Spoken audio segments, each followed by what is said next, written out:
बिस्मिल्लाहिर्रहमानिर्रहीम। अस्सलाम वालेकुम। उर्दू वाला की क्लास में खुशामदीद। आज हम पढ़ेंगे आपकी टेक्स्ट बुक के सफ़ा नंबर 123 से मोहम्मद इब्राहिम ज़ौक़ की पहली गज़ल। गज़ल का मतला है, मेरे ताले में है क्या काम ए गर्दूं सितारे का, चमक जाना है काफ़ी आतिशे गम के शरारे का। पहले हम अल्फाज माना देखते हैं। ताले कहते हैं किस्मत को, मुकद्दर को, गर्दूं आसमान, फलक, और आतिशे गम, गम की चिंगारी। बहुत सारे शोरा ने मोरद इल्ज़ाम ठहराया आसमान को, आफाक को, कि इनकी वजह से मसाए परेशानियां उनकी ज़िंदगी में आती हैं। जैसे मीर तकी मीर लिखते हैं, आफाक की मंजिल से गया कौन सलामत, असबाब लुटा राह में या हर सफरी का। जहाँ तक इस शेर के मफ़हूम का ताल्लुक़ है तो मोहम्मद इब्राहिम ज़ौक़ ने, मैंने पहले उनके इंट्रोडक्शन में आपको बताया था कि उन्होंने इल्मे नुजूम भी हासिल किया था। तो इस शेर के अंदर उनका वो इल्म झलकता हुआ नज़र आता है। कहते हैं कि लोग जो हैं वो अपनी ज़िंदगी में इल्मे नुजूम पर यकीन रखते हैं। इसमें कोई शक नहीं कि इल्मे नुजूम बहसीयत इल्म एक इल्म है और लोग उसको सीखते भी हैं। लेकिन वो शायर का कहना है कि ये जो सितारे हमें आसमां पर नज़र आते हैं, ये आसमान की खूबसूरती में इजाफ़ा करते हैं, उसकी ज़ेबो ज़ीनत में इजाफ़ा करते हैं और अंधेरी रात में ये भटके हुए राहियों के लिए रहनुमाई मुहैया करते हैं।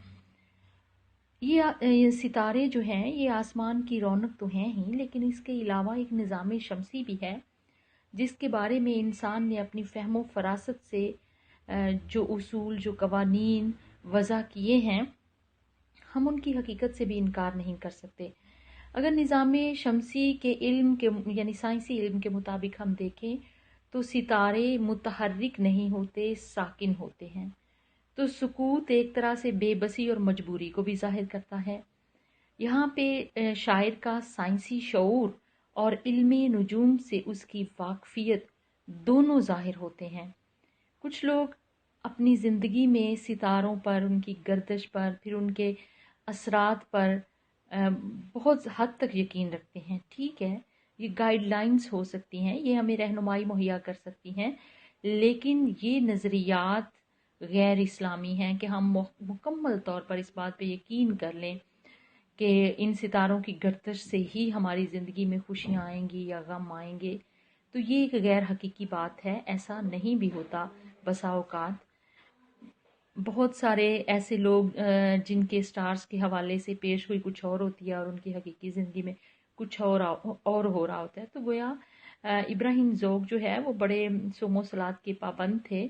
इस हवाले से उनका ये अकीदा भी इस शेर के अंदर झलकता हुआ दिखाई देता है कि ये नज़रियात जो सितारों की गर्दिश से मुताल्लिक लोगों ने वज़ा कर रखे हैं और उन पर वो अपना पुख्ता यकीन रखते हैं, ये गैर इस्लामी हैं, गैर हकीकी हैं।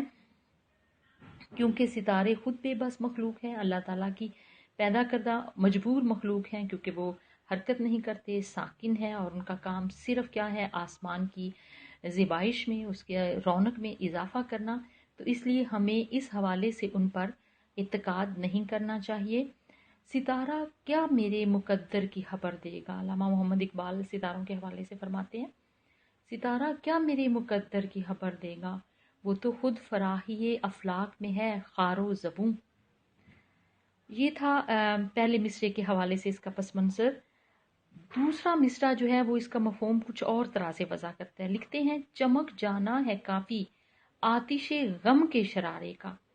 आतिशे गम से मुराद गम की चिंगारी, यानी शायर की अपनी ज़िंदगी के अंदर जो मुश्किलात हैं, गम हैं, परेशानियां हैं, वो कहता है कि वो इस कदर ज़्यादा हैं कि अगर सितारों की रोशनी आसमान को खूबसूरत बना देती है या सितारे रोशन हैं, उनकी रोशनी है, तो वो कहते हैं कि जो उनके गम हैं वो इस कदर शदीद हैं कि अगर वो अपने गमों की एक चिंगारी को सुलगाते हैं तो उसकी रोशनी सितारों के सामने ज़्यादा होगी, बल्कि गम की उस चिंगारी के सामने सितारों की रोशनी मांद पड़ जाएगी।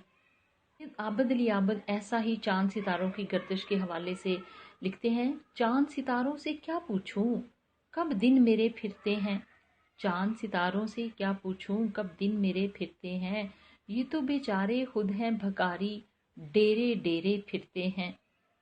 दर हकीकत इस शेर में शायर ने अपनी हरमा नसीबी का, अपने दुखों का रोना रोया है कि उसने अपनी ज़िंदगी में इतने दुख बर्दाश्त किए हैं, उसकी किस्मत इतनी खोटी है कि हमेशा उसके साथ उल्टी होता है। वो बारिश की आरजू करता है तो आग बरसती है, जैसे आतिश कहते हैं, ना पूछ आलमे बरगिश्ते ताली आतिश, बरसती आग जो बारां की आरजू करते। तो इस तरह से वो कहते हैं कि अगर सितारों की रोशनी की लोग मिसालें देते हैं, दलाइल देते हैं या उसके हक में बात करते हैं कि वाकई सितारों की रोशनी रोशनी का मनबा है, नूर का मनबा है, लेकिन वो कहते हैं कि मेरे जो गम हैं, गम भी मेरे अंदर सुलग रहे हैं, और उन सुलगते हुए गमों की एक मामूली सी चिंगारी को अगर मैं सुलगा दूं, यहाँ पे मुबालगा भी है लेकिन शिद्दत गम है जिसको शायर ने इसमें बयान किया है। तो वो कहते हैं उसके सामने इन सितारों की चमक दमक जर्क बर्क मांद पड़ जाएगी। जिसे कहते हैं बहरे इश्क उसके दो किनारे हैं, अजल नाम इस किनारे का, अबद है उस किनारे का। बहरे इश्क, इश्क का समंदर। इश्क का लफ्ज़ी माना मैंने आपको पहले भी कई दफ़ा बताया है। इश्क का लफ्ज़ी माना है शौक, लेकिन इस्लाही मफ़हूम इश्क का क्या है, उस मफ़हूम को समझने से कबल मैं चाहूँगी कि मैं प्यार और मोहब्बत का माना भी आप पे वाज़े कर दूँ। प्यार होता है कि कोई भी प्यारी चीज़, खूबसूरत चीज़ जो सबको प्यारी लगती है, आपको भी प्यारी लगे। मोहब्बत किसी एक से होती है, और मोहब्बत करने वाला इस बात का तकाजा करता है कि जिससे उसे मोहब्बत है, जो उसका महबूब है, वो भी उसकी मोहब्बत की कदर करे और उसके साथ मोहब्बत का इजहार करे। मोहब्बत में ये तकाजा होता है। रही बात इश्क की, तो इश्क का लफ्ज़ी माना मैंने आपको बता दिया कि ये शौक है।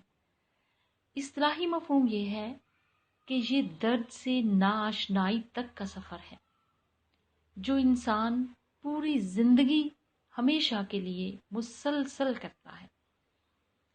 तो गोया इश्क करना तो मेरे ख्याल से हर किसी के बस का रोग नहीं है। अगर हम इकबाल के बातों को देखें सुने तो वो इश्क के बारे में क्या कहते हैं कि उनसे किसी ने पूछा कि ज़िंदगी की इंतहा क्या है, उन्होंने कहा अक्ल। पूछा अक्ल की क्या इंतहा है, इकबाल फरमाते हैं इश्क, इश्क ला इंतहा है, इश्क की कोई इंतहा नहीं। फिर गज़ल लिखी, तेरे इश्क की इंतहा चाहता हूँ, मेरी सादगी देख क्या चाहता हूँ। तो पूछने वाले ने सवाल किया, अलामा ये आप क्या लिखते हैं, इधर तो आप कहते हैं कि इश्क ला इंतहा है और गज़ल में आप कह रहे हैं कि तेरे इश्क की इंतहा चाहता हूँ। तो कहने लगे, ये भी तो देखो कि दूसरे मिसरे में मैंने क्या कहा है, मेरी सादगी देख क्या चाहता हूँ, कि ये मेरा भोलपन है जो मैंने ये सवाल किया। इश्क ला इंतहा है, इश्क की कोई इंतहा नहीं। जहां तक इस शेर की तशरीह का ताल्लुक है, तो शायर का भी ये कहना है कि जज्बा इश्क वो लगन है, वो तड़प है, वो वलवला है, वो जोश है जो इंसान को किसी मकसद तक पहुंचाने में मददगार साबित होता है। ज़रूरी नहीं कि इश्क किसी फ़र्द वाहिद से हो, इश्क इंसान को किसी फ़र्द वाहिद से भी हो सकता है, अल्लाह से भी हो सकता है, और ज़िंदगी में आला और बुलंद मकासद, इंसानियत के काम आना, इंसानियत की खिदमत करना, आला कारनामे सर अंजाम देना। ज़िंदगी में जिसने भी बुलंदो बाला मुकाम हासिल किया, आला कारनामे सर अंजाम दिए, उनके दिल में जज्बा इश्क कार फरमा होता है, तभी वो कामयाब होते हैं, क्योंकि इस जज्बे की तख्लीक अज़ल से है और अबद तक रहेगी। इस कायनात की तख्लीक में ये जज्बा कार फरमा था।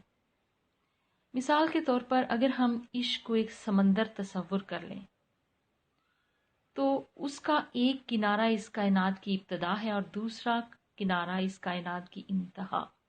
یعنی اتنا وسیع ہے عشق. دنیا میں آپ دیکھیں کتنے واقعات رونما ہوتے ہیں، اور ان سب کے پیچھے کون سا جذبہ ہے جو انسان کو متحرک رکھتا ہے؟ بالکل اس میں کوئی شک نہیں کہ وہ جذبہ عشق ہے، جو انسان کے اندر وہ قوت پیدا کرتا ہے کہ وہ چٹانوں کی سنگینی سے، طوفانوں کی طاقت سے نبرد آزما ہو جاتا ہے. یہ وہی جذبہ عشق ہے جو انسان کو اپنے مقصد میں کامیابی اور اپنی منزل مقصود تک پہنچنے کے لیے حوصلہ اور ہمت عطا کرتا ہے. کہنا کہ زندگی کی حقیقت موت ہے. شاعر کہتے ہیں زندگی بھی موت میں ڈوب گئی، عشق وہ دریا ہے جس کی تھا نہیں.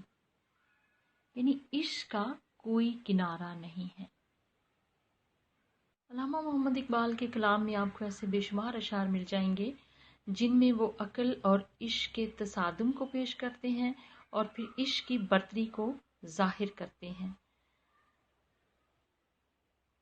اپنے پیام کے حوالے سے جس شعر سے وہ شاعرانہ تعلق کا مظاہرہ کرتے ہیں وہ کہتے ہیں اوروں کا ہے پیام اور میرا پیام اور ہے، عشق درد مند کا طرز کلام اور ہے. بہتر کود پڑا آتش نمرود میں عشق، عقل ہے محو تماشائے لب بام ابھی. تو عشق لا انتہا ہے، اس کی کوئی انتہا نہیں، وسیع جذبہ ہے جو انسان کو کامیابی سے ہمکنار کرتا ہے، اس کو اس کی منزل مقصود تک پہنچاتا ہے.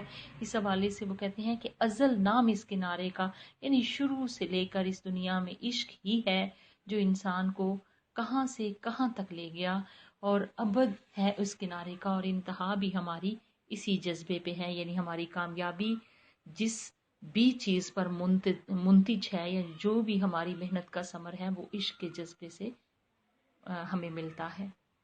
آج میں صرف 2 اشعار کی آپ کو تشریح میں نے کروائی ہے. عائشہ، میں نے بیٹا آپ کا دیکھا ہے کمنٹس میں، آپ نے لکھا ہوا ہے کہ لیکچر ٹھیک ہے، لیکن آپ بہت دیر بعد جو ہے آن لائن کلاسز کو جوائن کر رہی ہیں. پہلے کہاں تھی آپ؟